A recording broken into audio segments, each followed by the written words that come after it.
जैसे ही ये सवाल पूछे कि कच्चे तेल का सबसे उपयोगी भंडार कहाँ है, तो सऊदी अरबिया में।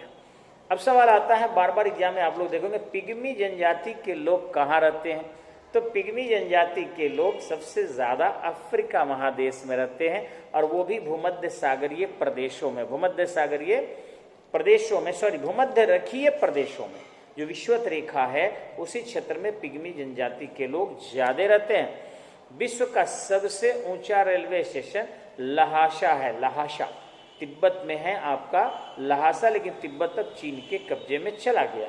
नेक्स्ट है एलिफेंटा दर्रा, किस देश में है, तो बड़ी प्रसिद्ध है एलिफेंटा दर्रा, पर्यटक बड़े पैमाने पर जाते हैं, यह श्रीलंका में स्थित है। एलिफेंटा दर्रा कहाँ है, श्रीलंका में स्थित है। विश्व में विशालतम रेलवे किस देश में है, तो ध्यान रखिएगा कि सबसे बड़ी रेल परियोजना और सबसे विकसित रेल परियोजना अमेरिका में है। भारत रेल के परियोजना में दूसरे स्थान पर है, नंबर 1 है अमेरिका और दूसरे स्थान पर है भारत। लेकिन यदि ये पूछे कि सबसे ज्यादा बुलेट ट्रेन कहाँ है, तो चीन उत्तर हो जाएगा, सबसे ज्यादा बुलेट ट्रेन चीन होगा। और यही सवाल पूछे कि सबसे पहले बुलेट ट्रेन कहाँ चली थी, तो ये उत्तर जापान होगा, सबसे पहले बुलेट ट्रेन जापान में चली थी, और वो भी टोक्यो से क्योटो के बीच में, टोक्यो से क्योटो के बीच में। भारत में जो है 2022 में संभावित है कि बुलेट ट्रेन चलेगी, और वो भी अहमदाबाद मुंबई के बीच में, अहमदाबाद और मुंबई के बीच में। नेक्स्ट, विश्व में सर्वाधिक कॉफी का उत्पादन कौन देश करता है, ये हजारों एग्जाम में आ चुका है, हमेशा आएगा, एकदम रट के रखिएगा आप लोग, ब्राजील, गलत नहीं होना चाहिए। कॉफी के सबसे बड़ा विश्व का निर्यातक देश भी ब्राजील है, और कॉफी का सबसे बड़ा उत्पादक देश भी ब्राजील है। ध्यान रखेंगे, कॉफी के बगान को फजेंडा कहते हैं, कॉफी के बगान को फजेंडा कहते हैं। और साओ पालो बंदरगाह कॉफी निर्यात के लिए विश्व प्रसिद्ध है, साओ पालो बंदरगाह कॉफी निर्यात के लिए विश्व प्रसिद्ध है। भारत में कर्नाटक कॉफी उत्पादन में नंबर 1 है, भारत में कर्नाटक कॉफी उत्पादन में नंबर 1 है। लेकिन भारत की कॉफी अधिकांशतः निर्यात कर दी जाती है, क्योंकि भारत में लोग कॉफी उतना पसंद नहीं करते। हाँ, चाय सबसे ज्यादा विश्व में पीने वाले भारतीय ही हैं। नेक्स्ट है, विश्व में सबसे ज्यादा रबर का उत्पादन कौन करता है, तो मलेशिया। विश्व में सबसे ज्यादा रबर का उत्पादन कौन करता है, मलेशिया। लेकिन यही सवाल पूछ दे कि भारत में सबसे ज्यादा रबर का उत्पादन कौन करता है, तो उत्तर होगा आपका श्रीलंका। हाँ, एक और सवाल है कि एनु जनजाति कहाँ निवास करती है, एनु जनजाति कहाँ निवास करती है, तो जापान में, जापान में एनु जनजाति निवास करती है, उनका अभी भी पूर्णतः विकास नहीं हो पाया है। भारत का सबसे बड़ा ग्लेशियर, बहुत सारे एग्जाम में आ चुका है, आते रहेगा, सबसे बड़ा ग्लेशियर सियाचिन ग्लेशियर है, जो आपके जम्मू कश्मीर में विस्तृत है। सबसे बड़ा ग्लेशियर सियाचिन ग्लेशियर है। जनसंख्या के दृष्टि से ये तो सब लोग जानते हैं कि भारत का स्थान विश्व में नंबर 2 है, जनसंख्या के दृष्टि से भारत का स्थान विश्व में नंबर 2 है। लेकिन लोकतंत्र की दृष्टि से भारत का स्थान विश्व में नंबर 1 है, लोकतंत्र की दृष्टि से भारत का स्थान विश्व में नंबर 1 है। और जनसंख्या में सबसे बड़ा चीन है, और जनसंख्या में सबसे छोटा वेटिकन सिटी है। तो ये सब रखना चाहिए एकदम कंठस्थ ही। आगे, चीन एवं भारत के बीच सर्वाधिक जनसंख्या वाला, चीन एवं भारत के बाद सर्वाधिक जनसंख्या वाला विश्व का देश कौन है, तो ध्यान रखिएगा, चीन नंबर 1 है, भारत नंबर 2 है, और फिर यूनाइटेड स्टेट ऑफ अमेरिका ही तीसरा पोजीशन पर है। लेकिन ध्यान रखेंगे कि यूनाइटेड स्टेट ऑफ अमेरिका से 4 गुना बड़ा हम लोग हैं, और हम लोगों से 1.25 गुना बड़ा पॉपुलेशन में चीन है। अमेरिका की आबादी 33 करोड़ है, और हमारी आबादी 133 करोड़ है, या उससे ज़्यादा ही हो सकती है। अब तो 2021 के सेंसस रिपोर्ट से पता चलेगा, अगर कोरोना महाराज कुछ ज़्यादा क्षति नहीं किए तो हम लोग रिकॉर्डेड बढ़ते हैं और बढ़ते भी रहेंगे। आगे सवाल है, बेंगई क्या है, तो बेंगई मध्य एशिया की एक जनजाति है, जो अभी भी सभ्य समाज से नहीं जुड़ पाई है और अर्धनग्न अवस्था में रहती है।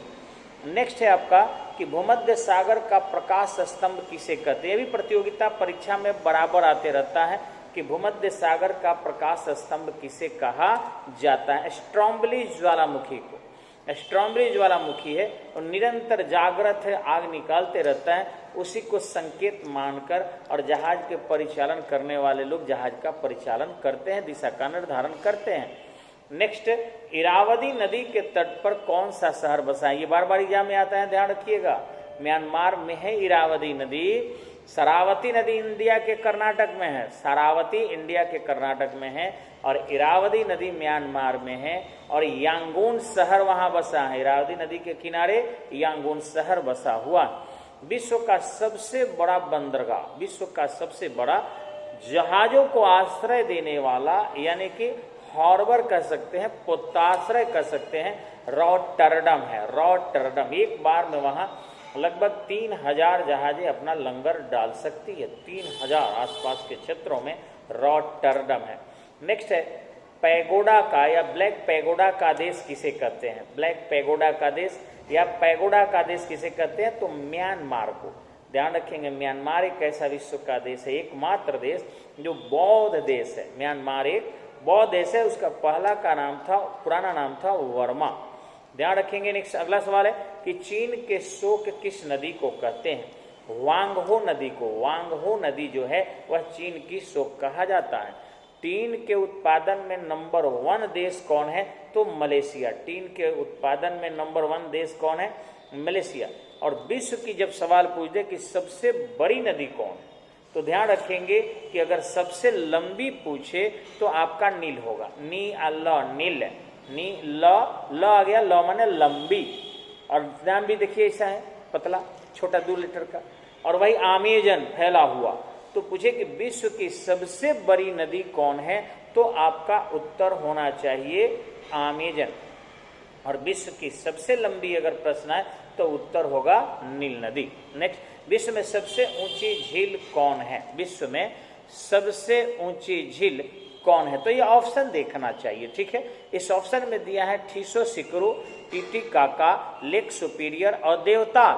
तो यहाँ उत्तर होगा ठीसो सिकरू। ठीसो सिकरू ये सबसे जो है आपका ऊंची झील माना जाता है इन चारों में। बंगाल का शोक किसे कहते हैं, बार बार एग्जाम में आता है। तो दामोदर नदी को बंगाल का शोक कहा जाता है। दामोदर नदी को बंगाल का शोक कहा जाता है। और यदि यही पूछे कि बिहार का शोक किसे कहते हैं, तो कोसी नदी को कहते हैं। कारण क्या है शोक का, कि यह नदी अपना मार्ग बदलते रहती है, यानी एक मार्ग पर नहीं बहती। एकाएक इसमें पानी की मात्रा इतनी ज्यादा हो जाती है कि किनारों पर बने हुए डैम भी टूट जाते हैं। नेक्स्ट है आपका कि भारत की जो जनसंख्या है यह विश्व के कुल जनसंख्या का कितना प्रतिशत है। आश्चर्य करेंगे आप कि भारत की जनसंख्या विश्व के कुल जनसंख्या का 17.5% है। 17.5%, इतना ज्यादा आबादी हम लोग बढ़ाए हुए हैं। और यही यदि देखा जाए कि हमारा क्षेत्रफल कितना विश्व के सापेक्ष है, तो 2.43%। भारत का क्षेत्रफल विश्व के सापेक्ष 2.43, लेकिन पॉपुलेशन में 17.50% है। यानी हम इतना ज़्यादा विकास कर रहे हैं due to illiteracy and cultural society. यहाँ साइंटिफिक सोसाइटी नहीं है और लिटरेसी का रेट काफ़ी कम है। और वर्तमान में हमारे राजनेता जो दिमाग अपना लगाए हैं, देख ही रहे हैं आप लोग कि शिक्षा के लिए कार्य मत कीजिए, कार्यकर्ता बढ़ाइए।